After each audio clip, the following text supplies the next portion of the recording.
अगर आप भी चाहते हैं कि HRC म्यूजिक की ऑडियो वीडियो सबसे पहले आप तक पहुंचे, तो लाल बटन दबाकर हमारे चैनल को सब्सक्राइब करें और घंटी के निशान को दबाना ना भूलें।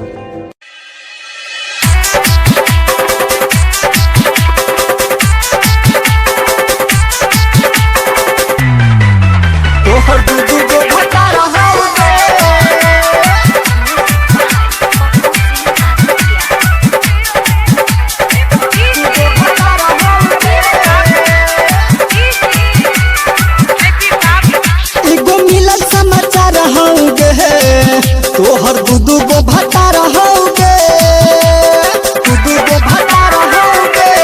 हाँ अभी मिलल समाचार रहोगे, तोहर दूधू गो भटा रहोगे।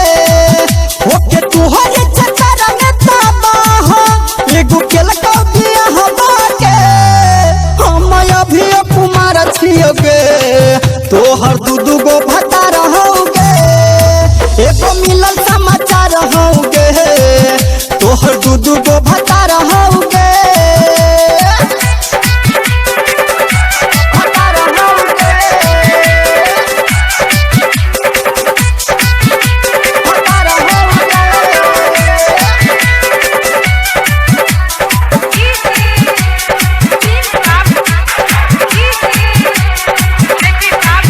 तोहर के लिए हम पीछा पूरा केले नहीं गई इच्छा, तू तक कहिए तो छल तू नंबर लगा ऊपर से कप पूरा कॉपी में के कप चीज खत्म हो गए तोहरा भीतर। होला हो तोहर फूला लगे अकत नहर में हुला लगे। होला हो तोहर फूला लगे अकत नहर में हुला लगे।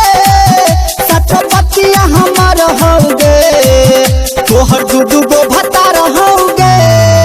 हम अभी कुमार छियोगे, आ तोहर दूधू गो भटा रहोगे। एगो मिलल समाचार रहोगे, तोहर दूधू गो भटा रहोगे।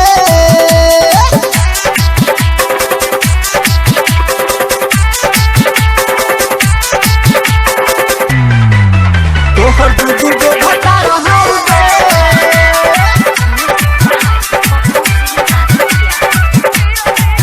तोहर दूधू गो भटा रहोगे। ओठला हली लगा ककाना बहली लगा क तू त घूमै छला घरवा के दूर। तोहो गायक में तो मधुबनिया दिन समाज मारे छला मनोज से दूर। तोहर दुनू हवा झूला लगे आ तोरा भीतरी के छुआ लगे। तोरा दुनू हवा झूला लगे आ तोरा भीतरी के छुआ लगे। केने सूरज पार होगे, आ तोहर दूधू गो भटा रहोगे। हम अभी कुमार छियोगे, आ तोहर दूधू गो भटा रहोगे। एगो मिलल समाचार रहोगे, तोहर दूधू गो भटा रहोगे। ओके तोहरे चक्कर में तबाह एगो केल को दिया हवाके। हम अभी कुमार छियोगे, तोहर दूधू गो भटा रहोगे। एगो मिलल समाचार रहोगे, तोहर दूधू गो भटा रहोगे। खचरी कहीं के।